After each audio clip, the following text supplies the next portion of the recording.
what are you ready to open up in yourself that would possibly begin to transform or make even more real who you are? And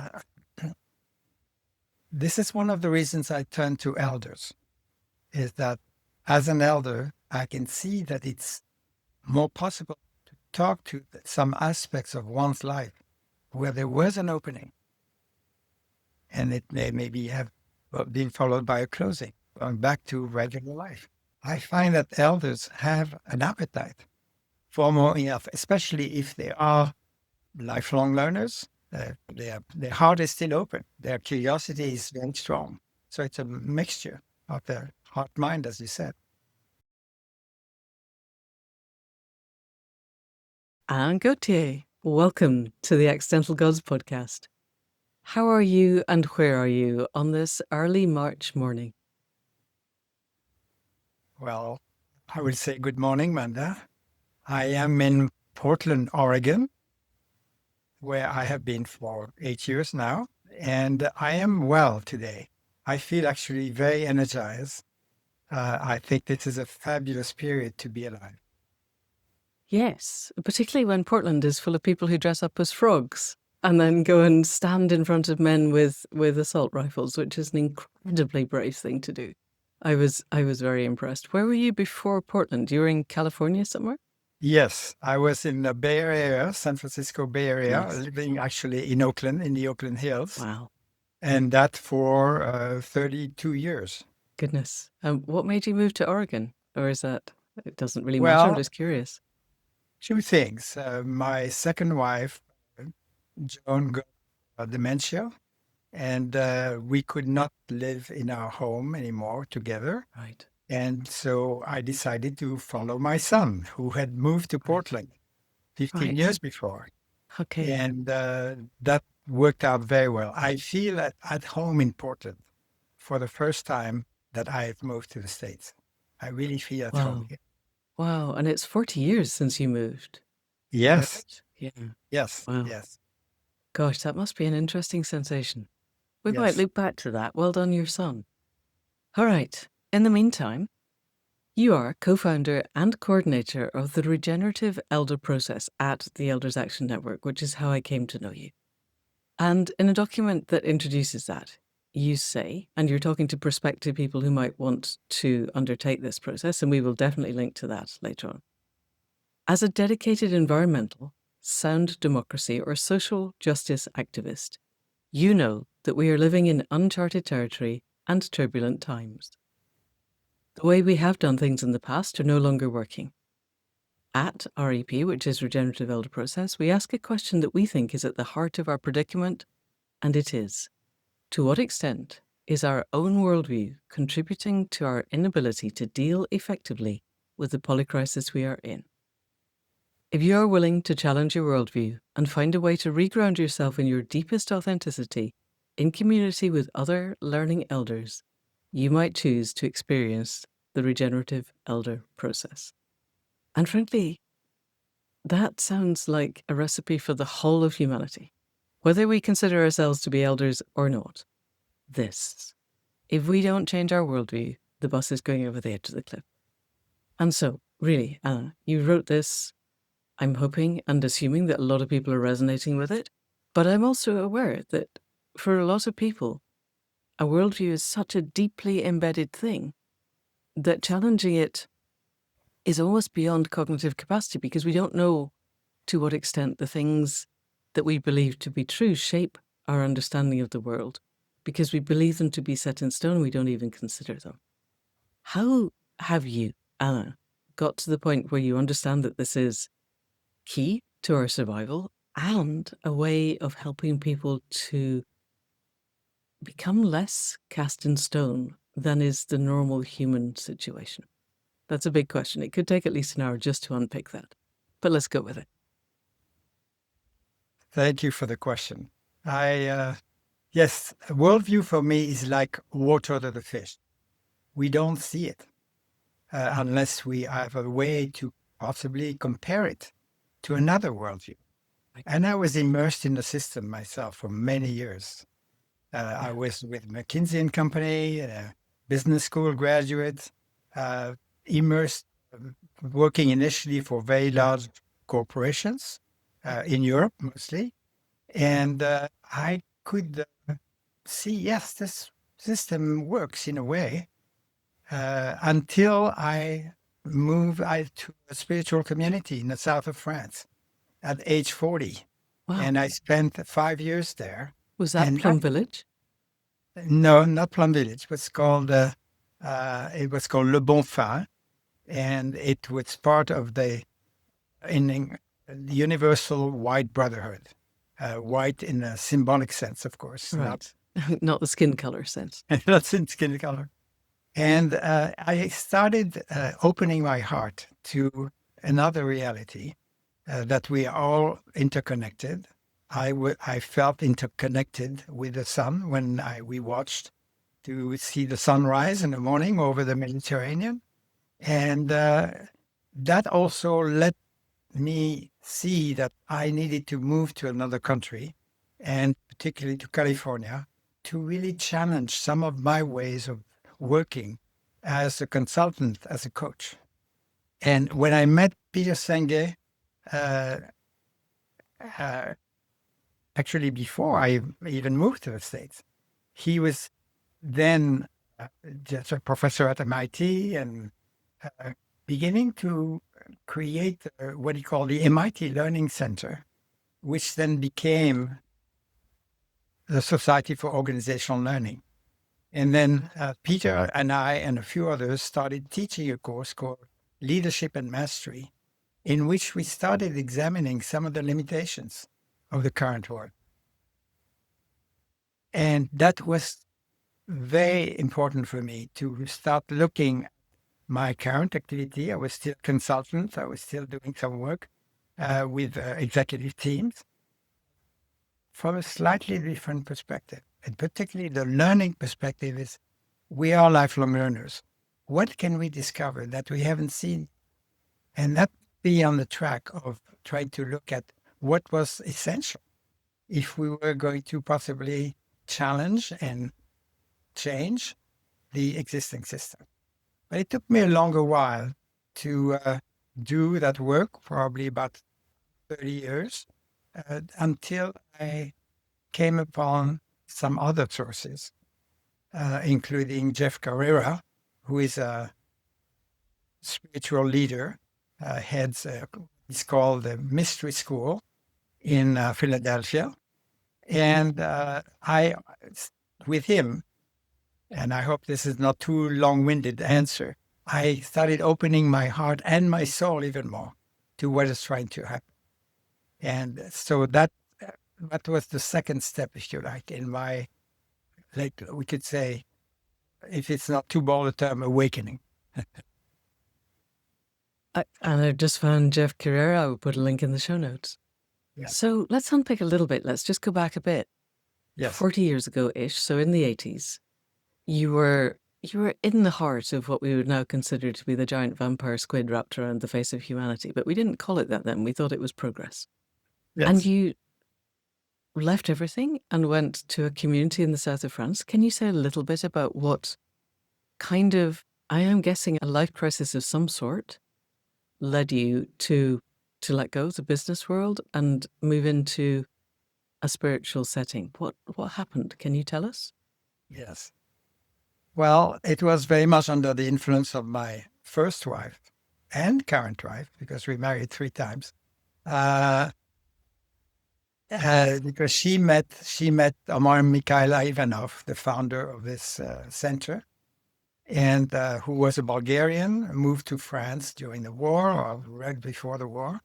And the moment I met him and met the people around him, I felt that I had something to learn and offer in that context, and actually became the publisher of his books.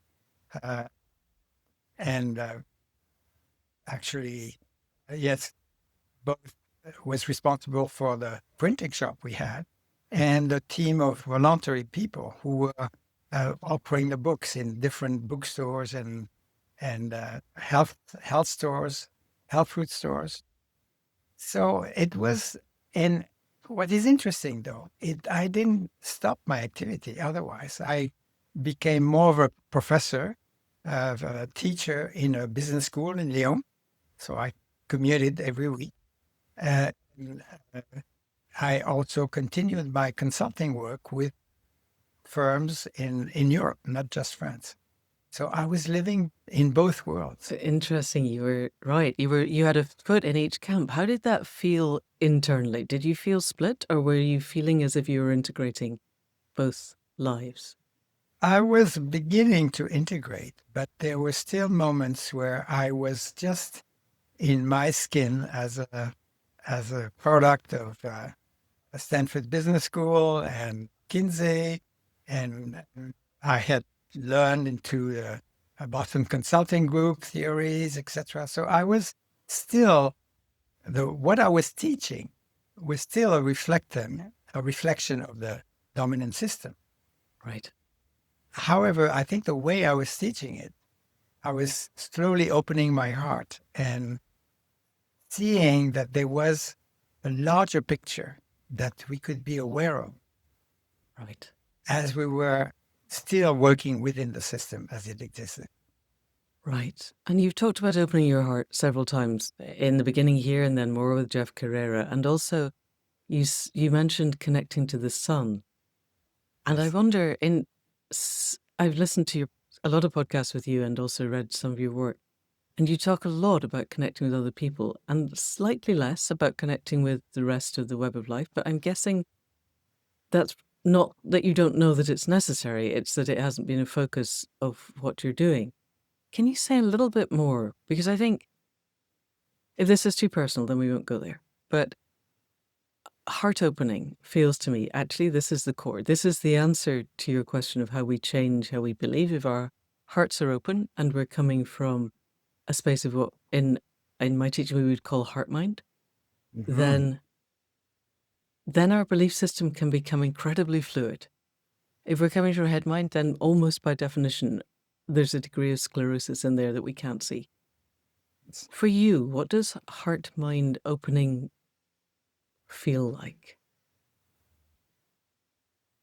Well, I can mention a couple of entry points for me, which were very important. One is nature. I was born in a valley in the Vosges Mountains on the northeastern part of France, right at the edge of a forest. And my parents were wise enough to let me go in that forest, even when I was 7, 8, or 9 years old by myself, because they knew I would come back. I just had to go down the slope and I would find a house again. And there was a discovery of trees as by great brothers, protective brothers. And there was a mystery because the forest was very dense and dark. And so that opened me to both the natural world in my own way and also to beauty. I think beauty has always been a door for me to spirituality or the heart. That's what I can say. And when I moved to California, well, first when I moved to the spiritual community in the south of France, which was on a campus with a lot of trees and fields, etc.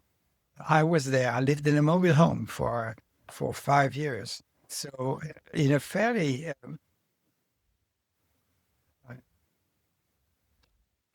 basic, simple life, and I think that also helped me open up. And then when I moved to California, Pierre Senge is a spiritual man. He may not say it himself, but he was obviously in contact with something larger. So I was surrounded with people who were trying to bring in spirit and heart in the world that as it exists. So that was contagious, fortunately. And I started deepening my path. My second wife, Joan, was very much into uh, exploring how we can find some more truth in ourselves as we meditate, as we go into dialogue with others. So it was a gradual opening, I would say. And we lived also in Oakland on the edge of a natural park. So I spent a lot of time in that park, uh, very wide, open, and that played a role. And here in Portland, I go on my bike every day, and my bike is a meditation because I go and the quietest street in Portland, surrounded by beautiful trees and flowers in the spring and summer.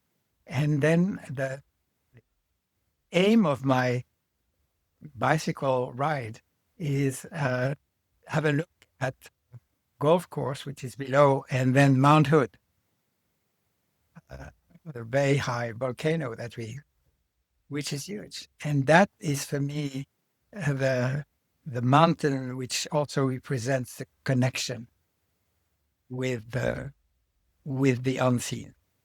Alrighty, we could go down a spiritual path here, and I think we might come back to this because I find this totally fascinating. But I think because I spoke last week to Jonas Zovic, and he was that much younger than me, and you're that much older than me, and it feels as if we're exploring not either end, but a broader field of generational experience at the moment.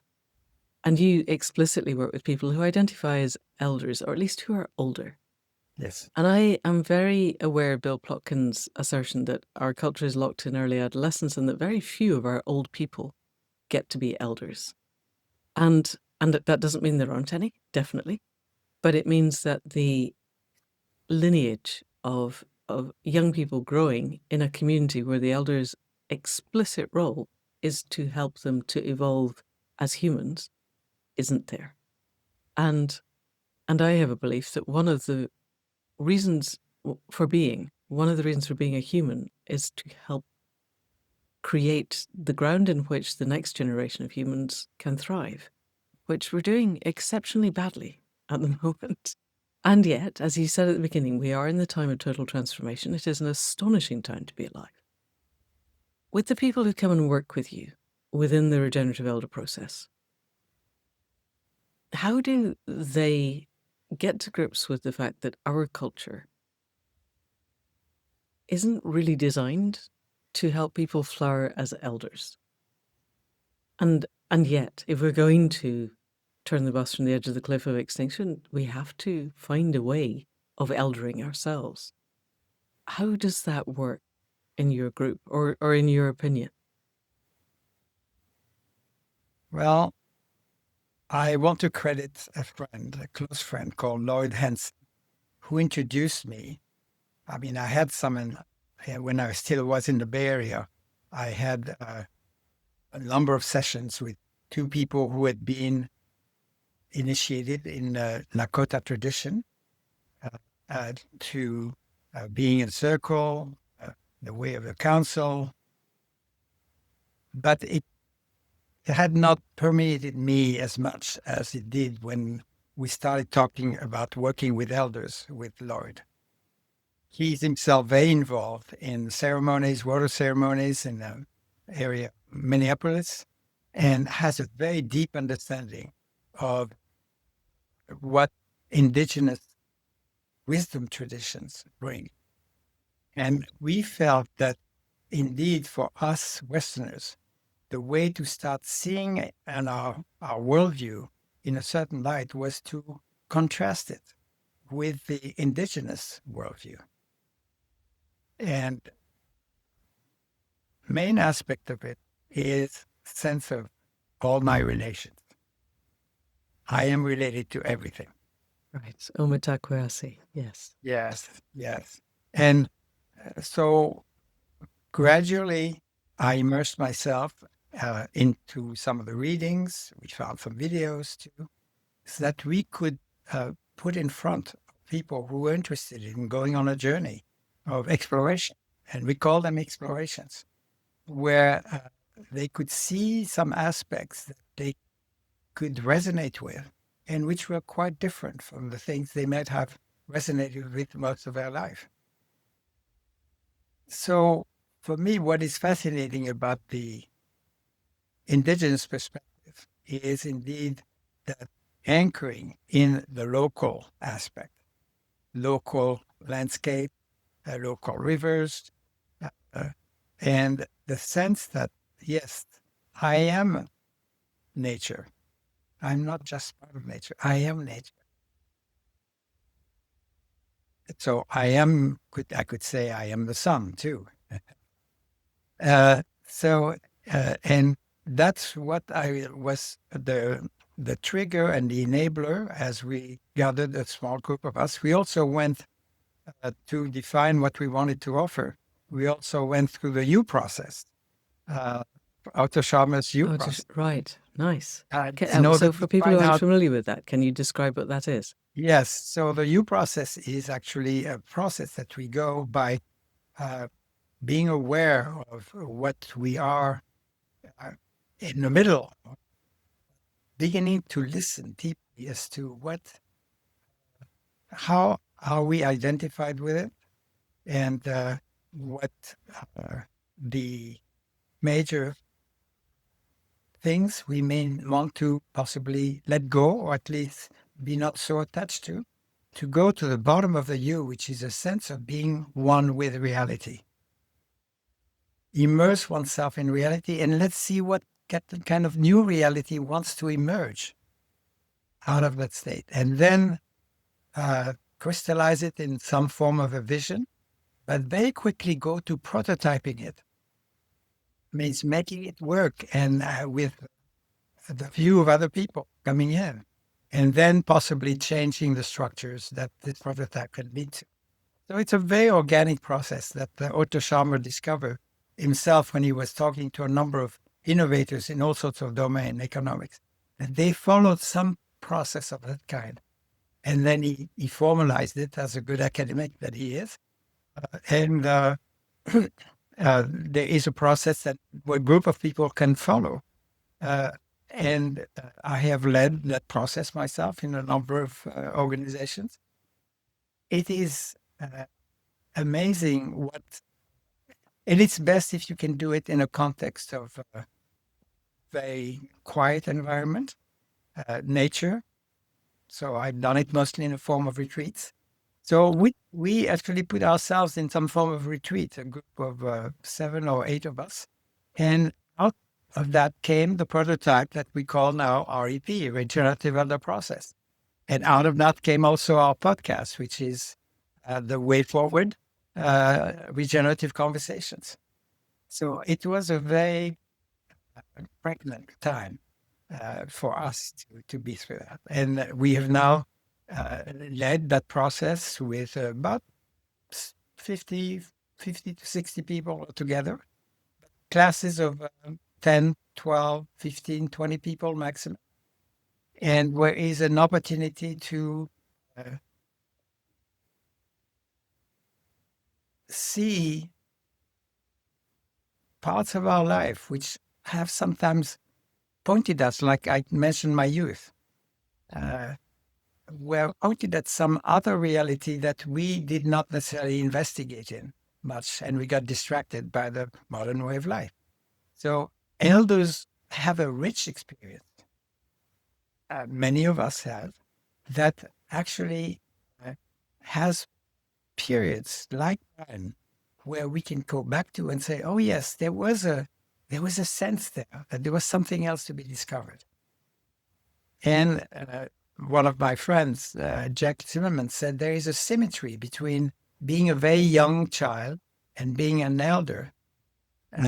Young child is still close to the mystery that he or she comes from. And the elder is preparing himself to enter, or herself, the mystery that is coming up. So, and that's one thing that is fascinating for me about elders' role in education. But we can come to that, back to that later. So back to the process, it actually is made of reflections. We invite people to reflect and meditate on some texts and videos that we send them ahead of time. And then we meet the following week and discuss not so much what they have read or seen, but what kind of impression what awakened in them as they were looking at that. And of course, the conversation in the form of a dialogue where people very carefully listen and speak as much as possible from their heart. That also provokes some very interesting discussions. I can imagine. Goodness, I love that you've gone through the process to Yeah. create the process. The iterative nature of that, the fractal nature is lovely. Yes. Let me take a step back. There's so much of this. Again, this is like 3 podcasts worth, Alan. But take a step back to when you were using theory U. So for people listening, this is U as in the letter U. So you've Yeah. got downward arm, which is the letting go, and then you've got the curve at the bottom, which is the letting be, and you've got the up arm on the other side, which is the let come.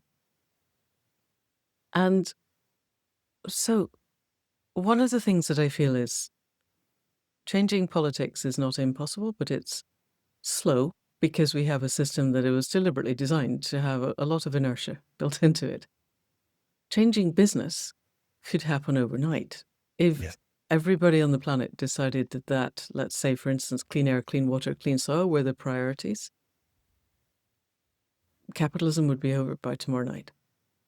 However, on a smaller scale, if you were to go into a company and help take people on a retreat to somewhere totally beautiful that opens up their heart, and they are capable of speaking from the heart, which is in itself a skill set that our culture doesn't really foster and has to be relearned, I feel. But anyway, if that is a thing, and they open and they are able to feel themselves to be an integral part of the web of life, to be, as you said, I am the sun. I'm not looking at the sun. The sun and I are one thing. And then on Monday morning, they go back to work. How do they, it feels to me that if it were possible for them to change the system would not be where it is just now. That we'd already be in a different world. How do people find the agency when they've had a transformative experience to transmit that transformative experience within their workplaces? So I have used that process, particularly in the very last part of my consulting work with organizations such as NAACP, with some startups in the Silicon Valley when I was still there. Usually smaller groups, smaller firms, smaller companies. And when there is the maturity in the president or the executive director that says, yes, there is something for us there to discover, it has produced some very interesting results. But there are exceptions in my work because it took me a long time to get to that level of relationship with a CEO or an executive director and say, what are you ready to open up in yourself and in your executive team that would possibly begin to transform or make even more real who you are? And this is one of the reasons I turn to elders, is that as an elder, I can see that it's more possible to talk to some aspects of one's life where there was an opening and it may maybe have been followed by a closing, going back to regular life. I find that elders have an appetite for more enough, especially if they are lifelong learners. Their heart is still open. Their curiosity is very strong. So it's a mixture of their heart-mind, as you said. That so I haven't given myself that many chances to make it work in a company because my realization was also more toward the end of my consulting and coaching career. But I believe it can work provided the level of maturity of reflection, what's life, what doesn't work, is there. That's what I can say. Yes, yes. And older people, I think we have the freedom. So if you're working with people in their 40s or their 50s even, and they're still, maybe they are a CEO somewhere in Silicon Valley, but probably they're owned by venture capital because that's the nature of startups in Silicon Valley. And it doesn't matter how beautiful your company aims are. The bottom line is if you're not making the capital 20% or whatever it is that they want, they're going to shut you down. And it's really hard then. We just watched, at the time of recording, Anthropic, I think on Friday, caved to the Pentagon. And Anthropic was, insofar as an AI company could have morals, it tried to have morals. And for those listening who don't know, we won't go into it in detail, but fundamentally it seems as if some of Anthropic's AI was used to target various war actions by the Pentagon. And Anthropic said, you can't do this. And the Pentagon said, oh, can't we? And fundamentally, they threatened to blacklist Anthropic, which would have meant that they would have lost all of their government contracts and probably a bunch of, basically nobody in the US would have been able to work with Anthropic ever again, which fundamentally would just have closed the company. And so now their guardrails are not what they were, which is deeply demoralizing because they were genuinely trying, I think. And it's going to be very interesting to see if they manage to continue to have any kind of idealistic, ideological, decent base. And so, if you had recently retired from Anthropic, it would be an awful lot easier to have a look at the fact that you tried and looking at your former colleagues and they've just caved to the bully, which is sad. But, if the guy's holding a gun to your head, you only have two options. You effectively commit suicide or you do what they tell you. And we need a world where this is not a thing. So let's move to people who have the agency, because it does seem to me we need a multi-generational response to the polycrisis. And you and I are both people who are closer to the mystery on the far side than we were. And this, again, all of my Indigenous elders, friends, they, in every, what we would call an initiation culture after Francis Weller, every Indigenous culture that is healed and whole, the older people mentor the younger people because they're both still close to the mystery. The young people because they've just arrived, and the older people because they're about to go. And the people in the middle are busy making life work. They're doing the foraging and the hunting and the co-creating with the land. And the older people have the pattern matching capacity. We've been on the planet long enough to see the repeating patterns that might have quite a large scale that it's harder to see when you've got your nose to the grind wheel or whatever is the slightly more healed initiation culture equivalent. So you're working now with elders, you're working with people who have the spaciousness of thought and feeling. My experience of certainly growing up in the 60s, and particularly watching the men around me, was the absolute closure of feeling. If I ask most of the men of my age group, how do you feel? They will answer, I think. And it's really hard to help them to a point where they're actually feeling. And it's often feels like a form of sadism because they're not happy feeling, because not feeling is the only thing that's got them through this far. How do you help people to come into heart mind? Or you live in California and Portland, are people much more switched on there? Are you working with people on Zoom so you've got a broader demographic, or are you working locally? That would be the first question. And then if you have people who've been brought up, and it's not anybody's fault that we were taught to cut ourselves off at the neck, from very young. Feelings are the things that you ignore. I saw a tweet somebody posted, I'm not on Twitter anymore, and I'm not going to call it anything else. Some bloke in the States had said that women should not be allowed to vote because anyone who was having 1,000 uncontrolled feelings a day was obviously not safe to be around. Oh boy. Could we do a little bit of education on cognitive neuroscience, and then could you go away and rethink that one? But we're feeling all the time. The question is whether we're aware of it or not. But opening up people's awareness, you've got to help them to ground and root a lot first, because it otherwise is going to be really destabilizing. How do you do that? I don't know. So first, for the moment, the regenerative elder process is done online. So we are using Zoom. And as I mentioned, we have classes for 10, 15 people. So it's propitious to have deep exchanges.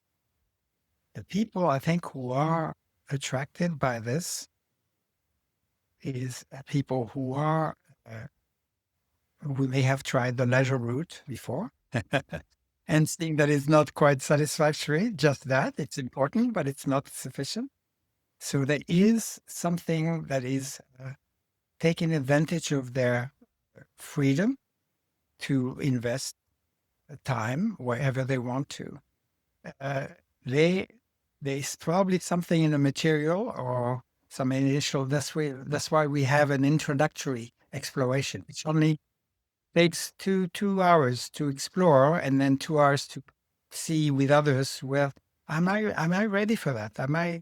Is this the kind of thing? And then we plunge into the 9-week process, and I think we give enough opportunities through the diverse sources that we use for people to reconnect to a part of themselves in the past, sometimes very early past, where they said, yes, there was this curiosity, there was this love for life, this deep trust in life that is still within me now, even though I have gone through a lot of things.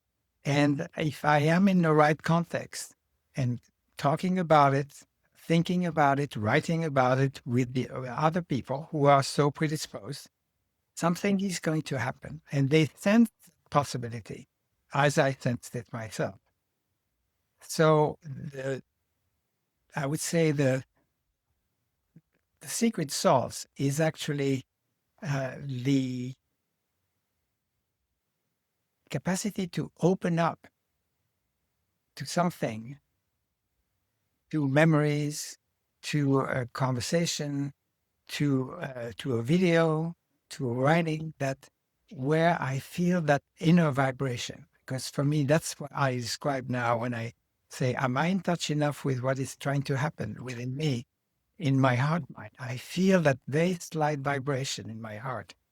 And that for me is an indication that actually my soul is present, not just me as a nerd-bound creature. My soul is present. There's something that it vibrates in me that puts me in resonance with the larger whole. So if we can create these moments where that connection is possible, then curiosity, the willingness to go deeper will do the rest. That's what I would say.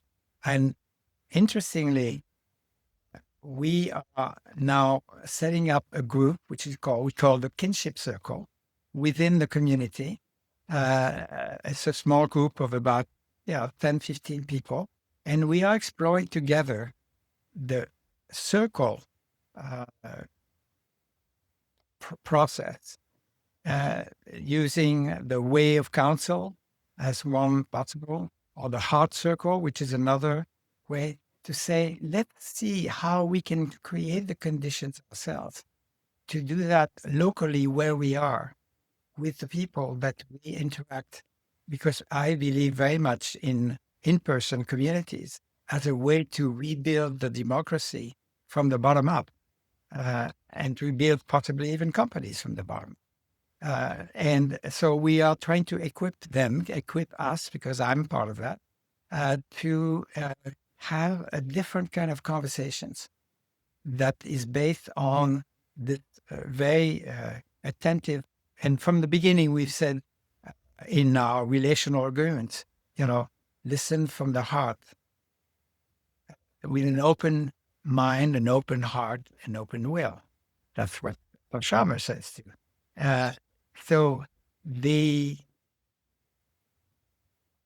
And I believe that practicing and possibly coming up with prototypes locally that will enable us to attract even more people is a good way to go, at least for me. And that's where it is possible not just to work with elders, but work with multiple generations. Interestingly, I'm going to offer a course at the University of Oregon, in the Osher Lifelong Learning Institute, which they have here, for elders in the neighborhood who want to, in a few weeks, probably 5 weeks, an hour and a half each week, come and hear me talk and converse with me about the possibility of challenging our worldview. So this is a brand new experiment, and I hope that it can also be extended to other settings like the Portland Community College, where younger people would be immersed in the Yeah. process. That's what If the US was not quite so unsafe at the moment, it would make me want to come. I've always wanted to live in Oregon anyway, so gosh, that would be worth coming for. So let me have a think, because there's so, again, many avenues. Very briefly, just so that people know who are listening.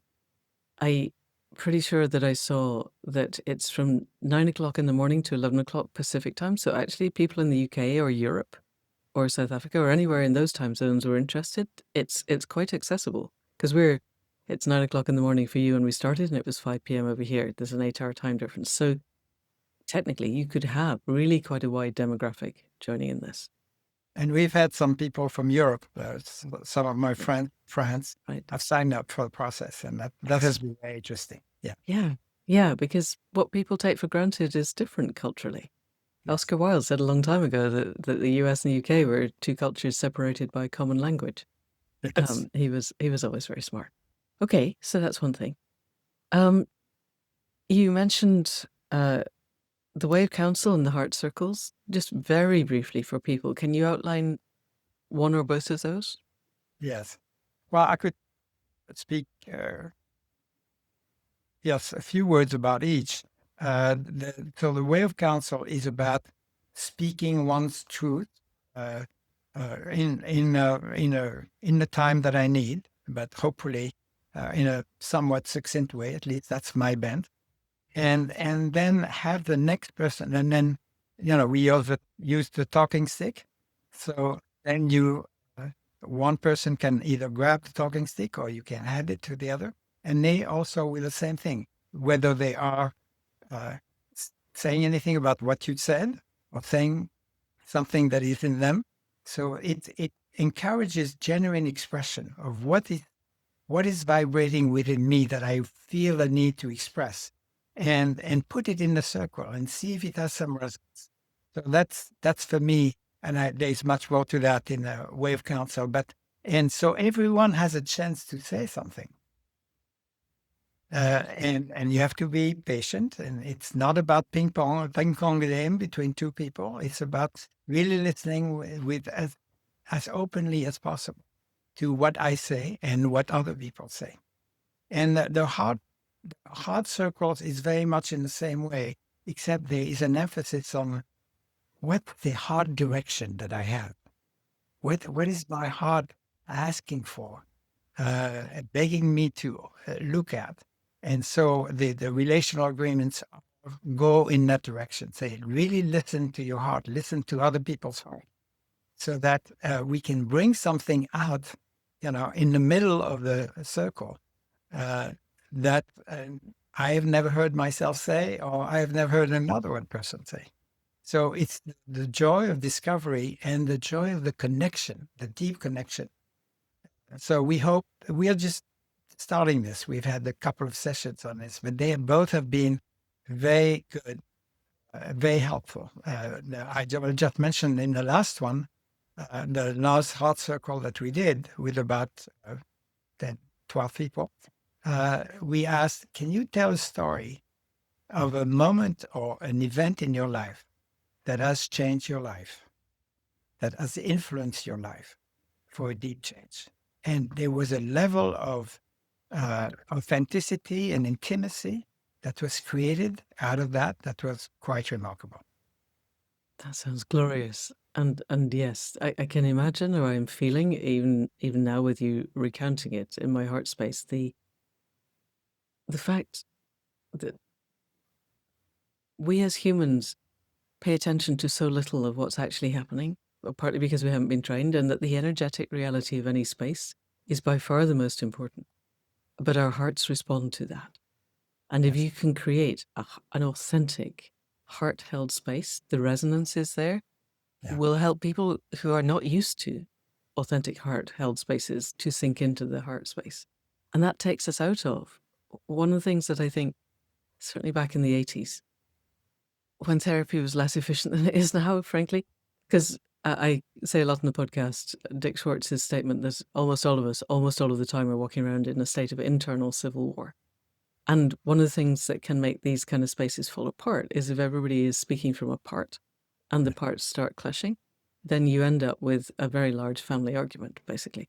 But if everybody can sink into heart space and speak heart authentic words, then it can be absolutely beautiful.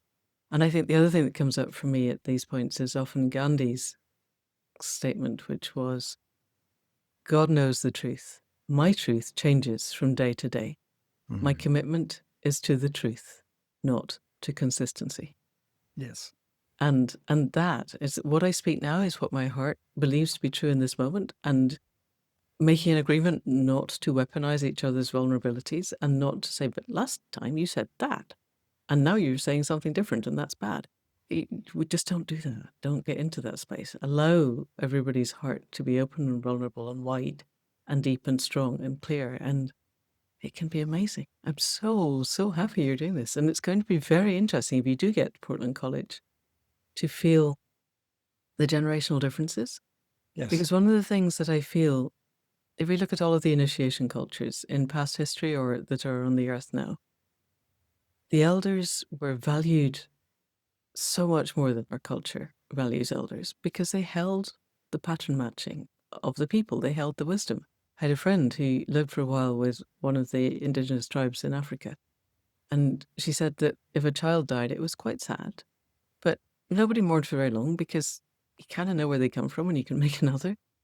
But if one of the old people died, everybody went to mourning for a year because you'd lost that reservoir of, my grandfather's grandfather told me that when the birds flew like this, it meant this kind of weather pattern was coming. Whatever. And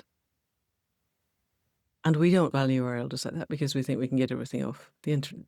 But also, one of the things that strikes me now, and that I am inquiring within myself, and I'm interested to know how it lands with you. If you and I had been alive 20,000 years ago, fundamentally, the world didn't change from century to century. Significant. Somebody might slightly change the design of a handheld stone axe, and it might be slightly more efficient. Or, some people discovered how to temper iron into steel 7 or 8 times before it finally stayed. And so somebody might have the amazing skill to make your iron a bit harder in the Iron Age, but it didn't last for very long.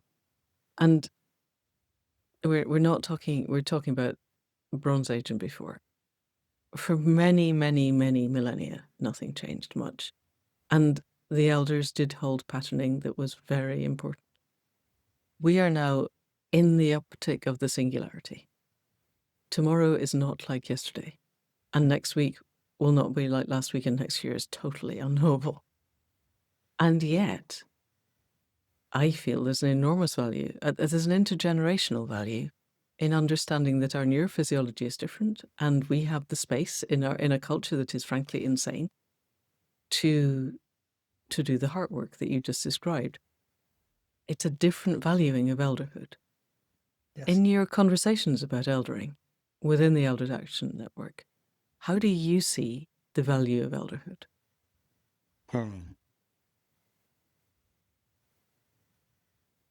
Elders have some similar roles that they used to, which is to help particularly in setting up rites of passage for adolescents. That was a very important role that they played, more so than the parents directly. The elders were responsible for that. And yes, things have changed tremendously, and there is a flux. And at the same time, they point to what Dick Schwartz, since you mentioned him, our capacity to move from our parts to the self. And see, indeed, yes, that all these parts have a role to play. And at the same time, when I move to a level of connection with the larger whole, with nature, etc., there is something in me that will enable us to take in the very fast pace of change that is going on. At the same time, there are some deeper patterns that are still very important to keep, almost as a counterweight to the very fast pace. That's for me, and I'm part of two groups that are focusing on what can be the role of elders in the future or now in education.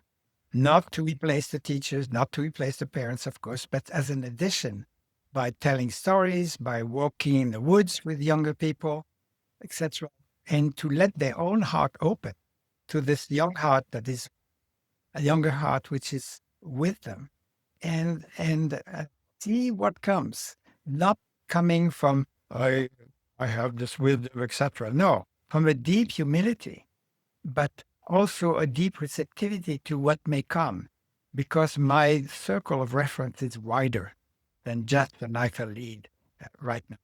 That's my sense, and this is what we want to. And we actually published a vision for education. Published, we made it available. It's still a draft, but in which this role of elders is as an input into education is quite important. And there are apparently a few programs. We are just trying to understand now where is this already practiced. That there is that complementarity, and elders, for me, wisdom and humility go very well hand in hand. If elders come humility and a sense of deep connection to what is, they will have something to offer. Yes. Yes.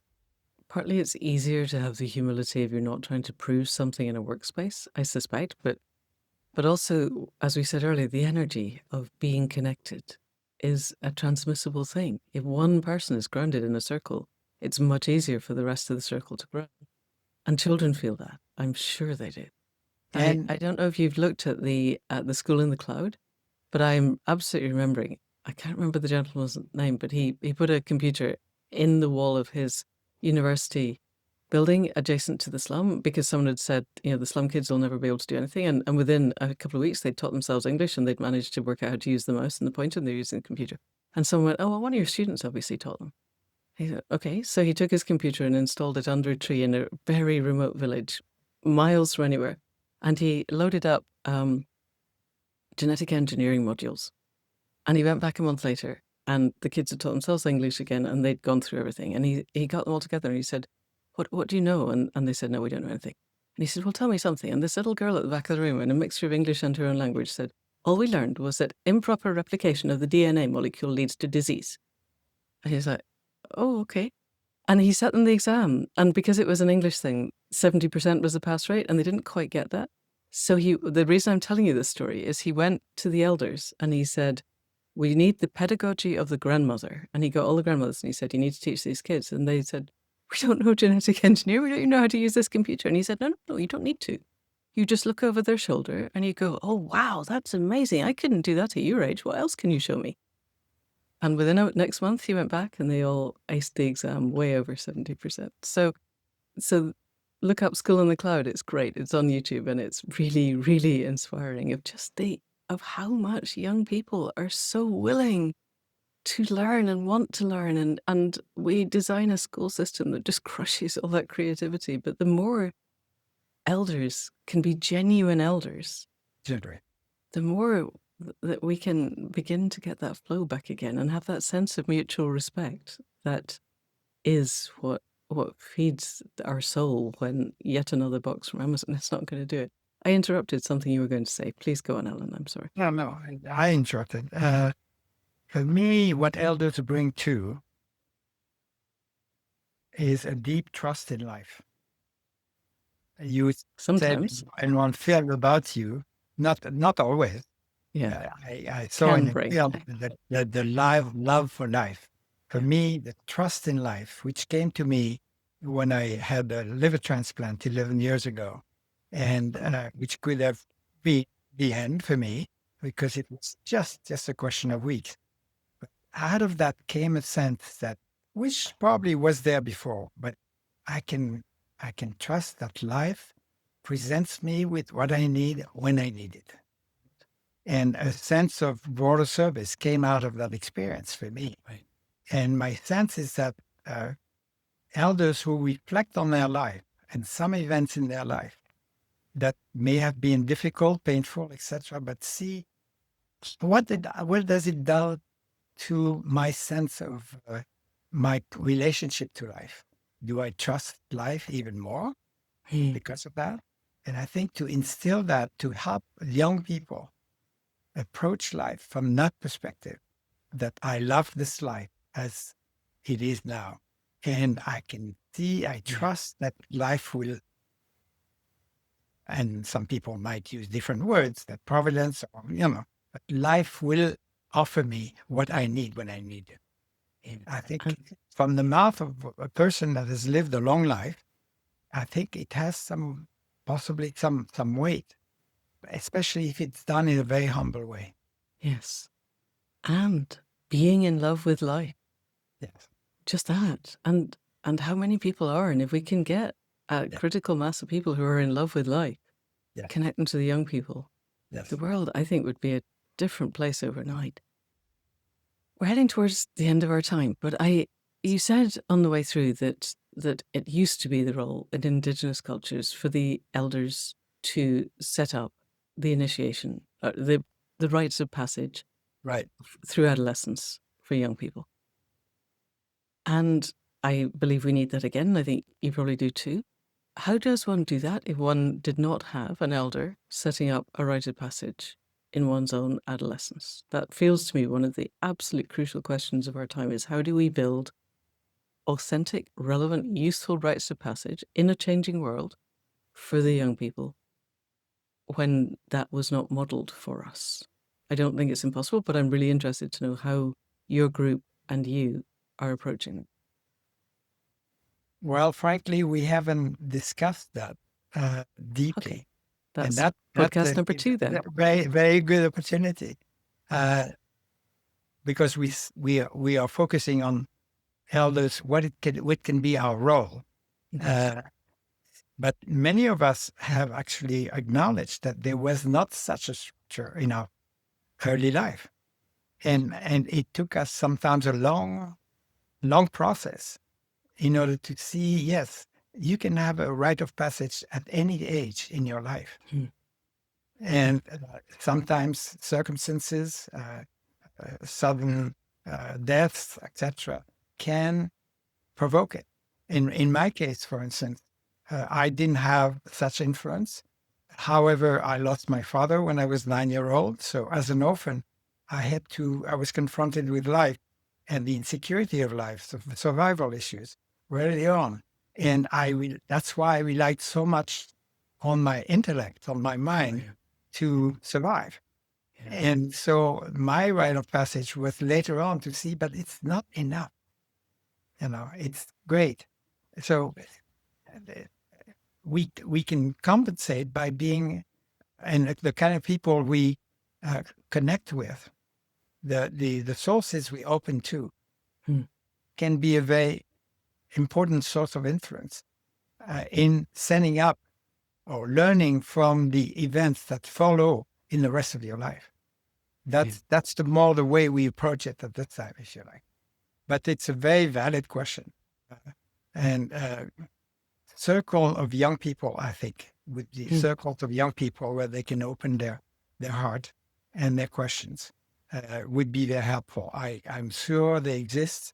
I know that there are some movements where adults, where they come from, can help nurture the spirituality that is there at the beginning in every child, and open up and support that. But I can't offer a very satisfactory answer to your question. How do we do it for? Okay, no, it sounds to me like we'll give you a year and we'll come back and have this conversation again because I think it is critical. But you're right, and I think also there are quite a lot of people looking into this. Yes. It's not just you and me. There's a lot of people who recognize that this is something that needs to. We just need to keep the world on an even keel until they can make it happen. Okay, we're pretty much at the hour. Okay. There are so many other things I could talk to you about, but it definitely feels like we need podcast number 2 at some point. Is there anything we haven't covered that you would have liked to have covered?